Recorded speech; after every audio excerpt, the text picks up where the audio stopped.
Amawakan no Facebook, que o ministro Marisol Lopes Trump mandou carta a nós no parlamento, e carta a agora registrando me oficialmente.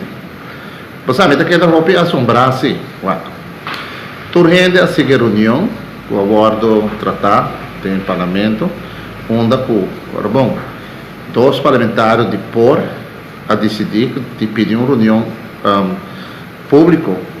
Então, a reunião pública trabalha como agenda ponto e observem de vertrouwen do ministro de infraestrutura, quanto a senhora Dr. Anders Marisol Lopes Trump. E nós trata a reunião e nós chegamos na esta ronda, vai constar na segunda ronda. Agora nós chegamos na mesmo integrante ou parlamentar de por a pedir para escolher a reunião. Para que não quer escolher a reunião, para só não na pedir para o ministro presidente, senhora ministra Evelyn Weaver Cruz, por mediar de caso aqui de não, você tem um problema de por. Agora, bom, não avisa, não vem que reunião, não está para pedir observem de vertrouwen.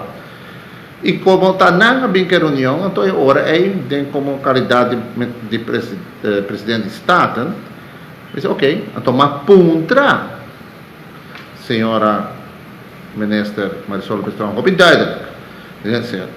Senhora ministra também, que está aqui, é de comissão. E agora, para bom, está Xavier, né? Então, tem quadro aí, agora bom, tem quadro aí, mas escolhe a reunião, a pessoa, ela vai estar, que sei.